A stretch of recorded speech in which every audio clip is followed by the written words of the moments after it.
How is it going, YouTube? Mo Sports Network back again for the third time today, and we're going to talk about the number 17 team in my NFL Power Rankings.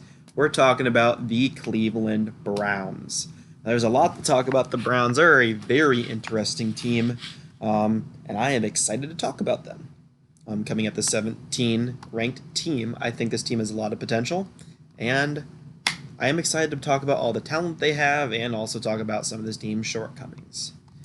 So, we start with the new head coach of this team, Kevin Stefanski. First time head coach at Kevin Stefanski after a long time in Minnesota. He gets hired to come here and be the head coach.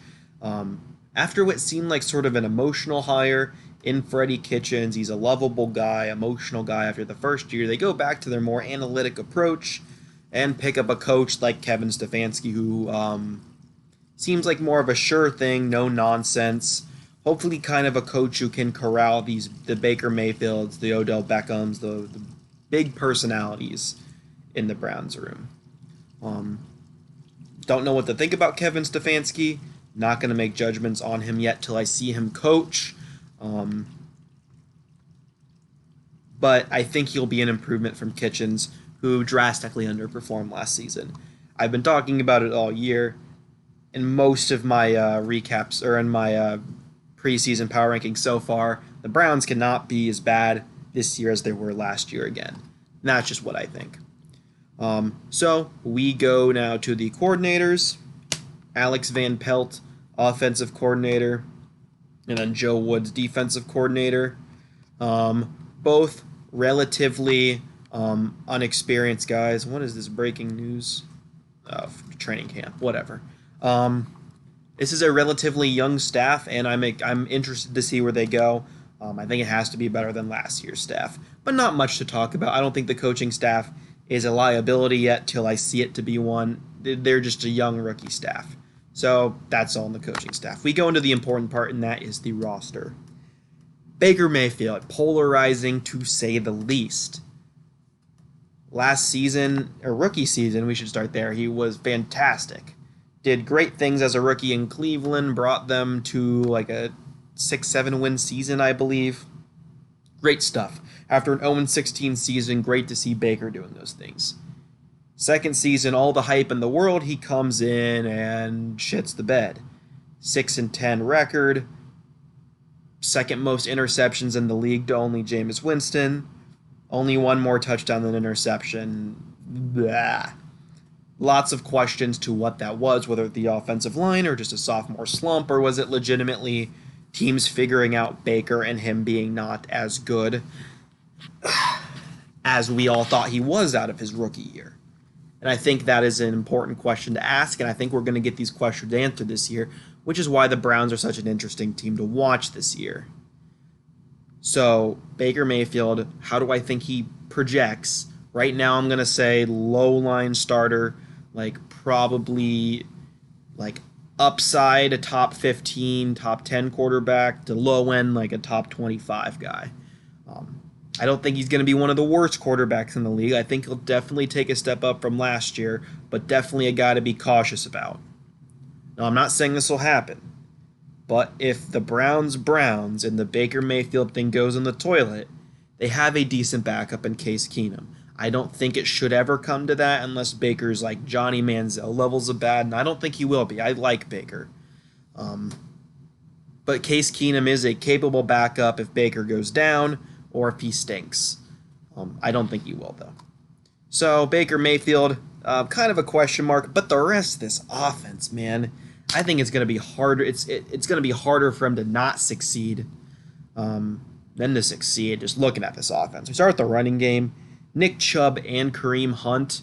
If Kareem Hunt is on, they have arguably two top 10 running backs in the league on this roster. If you look at Kareem Hunt when he was in Kansas City, if you take him and Nick Chubb, it is probably one of the best backfields in the league. Ignore the boys playing Smite in the bottom there. And I don't think that's an understatement. I think Cleveland probably has one of the best backfields in the league. They don't have one of the best running backs. They don't have your transcending once in a lifetime talent like your McCaffreys, your Barkleys, your Elliott's, other guys. But there's two just really solid guys there. I like to see that.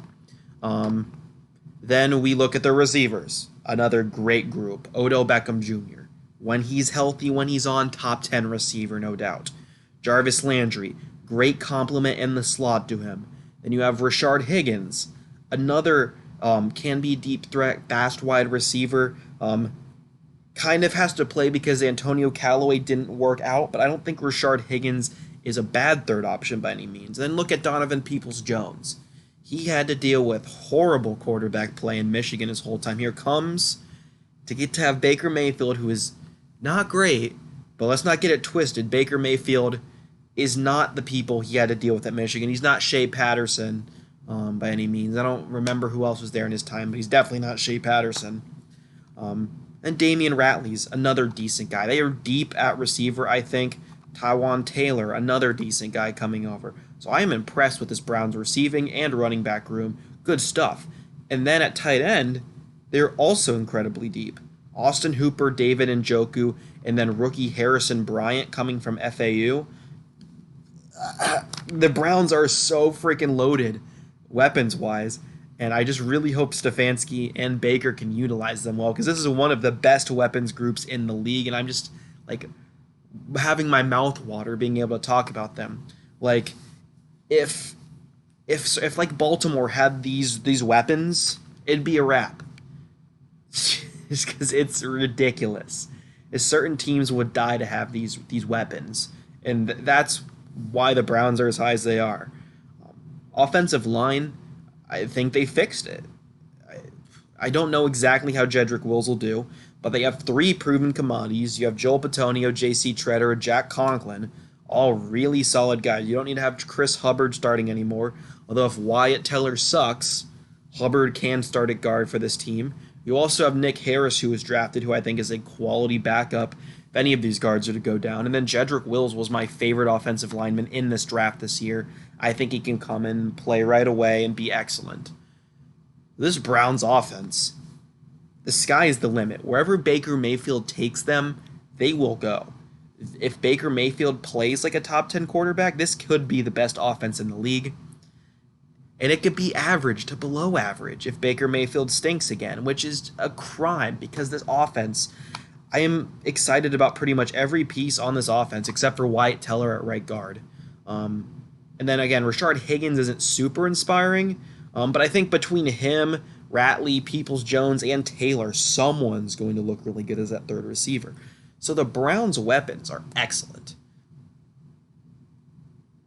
It's just up to Baker, and it's for them to not Browns. And I think that's part of the reason why I have them at 17 is because I haven't seen them have a winning season since I was into football. I think it was 2004 the last time they had a winning season. I want to confirm that. Browns had a winning record.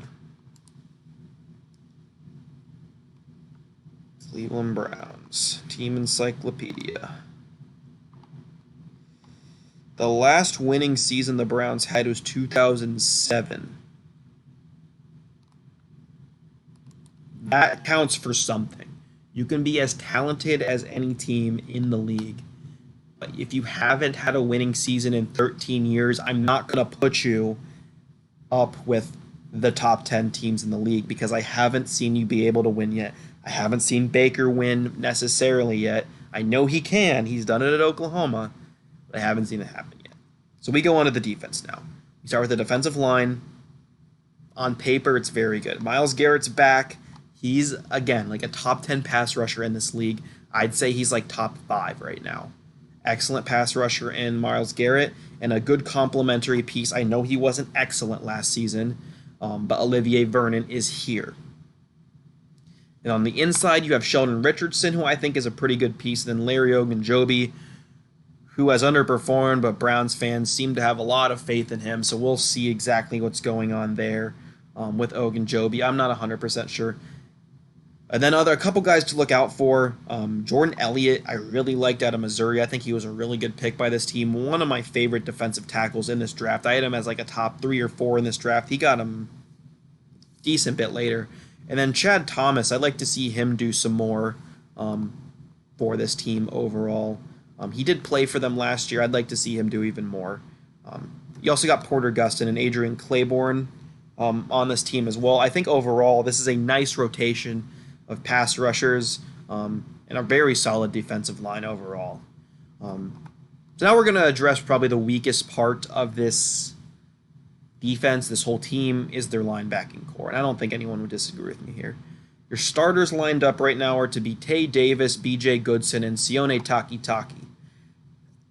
The question here with them is, are any of them good? They've all played sparingly. I think Goodson and Takitaki both have like 20-plus tackles. But other than that, it is a large question mark there. You have Tay Davis, who's pretty untested, and then the other two, again, pretty untested. Jacob Billups is a rookie. The only guy here with like major experience in the league is Malcolm Smith. And he's buried in the depth chart. I mean, he's former Super Bowl MVP, but he just has not played at that Super Bowl MVP level at all, other than in the Super Bowl. So I don't think they're going to have time to get one. I think the team is really solid everywhere else, so don't have time to. But in the draft next year, I assume the Browns are going to be picking in the middle to end of the draft. And that's where they'll get their linebacker of the future, because that's the piece they are away from being a really complete team, assuming Baker Mayfield pans out. So enough about the linebackers. We go into the secondary, where I think this team is really good again. Denzel Ward was the 4th overall pick, and he, I think, has been worth it so far, which is insane for the Browns that their picks are actually hitting. But Denzel Ward has been excellent for the Browns. Took a little step back from his rookie year last year, I could make the argument, but he's still a great corner. Greedy Williams was a really solid second-round pick. Had a little bit of struggles rookie year, but what rookie corner doesn't? So I think Greedy Williams will bounce back his second year. And then you have Terrence Mitchell and Kevin Johnson, other two guys who I think are really good depth guys. I know one of them will play in the nickel. I think it's supposed to be Kevin Johnson, but I'm not 100% sure. So really good group there. Also shout out to MJ Stewart. I think he's another good depth guy for this team. And then you look at the safeties. They just traded for Ronnie Harrison from the Jaguars. I think he could possibly start. But him and Sheldrick Redwine are both really good depth and good special teamers, that is, by the way, in further safeties. And I haven't even talked about the starters in Carl Joseph and Andrew Sendejo, who are both, I wouldn't say top of the line safeties by any means, but they're definitely average to above average safeties, which with the pass rush this team has and the two boundary corners they could potentially have in Ward and Greedy, they don't need to be anything above average. So I have a hard time with this Browns team. We're going to flip over to the schedule in a second because there are so many things to love about this team. And there are definitely more answers than questions, which is the opposite of what I've been saying about a lot of teams. But again, it's just I don't trust the Browns to not Browns it. And I don't know if that's an unfair thing to say about them, but I just don't right now. So we're going to talk about the schedule and kind of give you my thought process and what I think. I think they're going to lose their first game to Baltimore. Then they'll bounce back, get 2 wins against Cincinnati and Washington. I then think they lose to Dallas and are 2-2. And then I think they lose to Indy 2-3. Then there's a bit of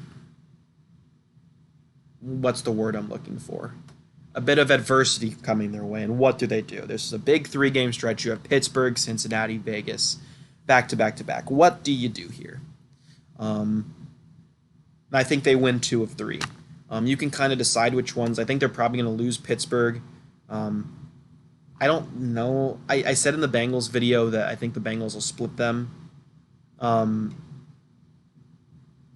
So I'm gonna lie. I lied. I think they'll beat the Raiders. So to start the season, they have 1, 2, 3 wins. It's a brutal stretch to start the year, to be honest. 1, 2, 3, 4. They have 5. They're 3-5 going into their bye, and I think this is where the Browns can really start picking up some wins. I think they can beat the Texans, which is kind of a ballsy thing to say because of Deshaun Watson, but I think the Browns are a better team than the Texans in Cleveland. So I think that could be a fourth one. I think they lose to Philly. Philly's going to be good. Then I think they definitely beat Jacksonville. Jacksonville stinks.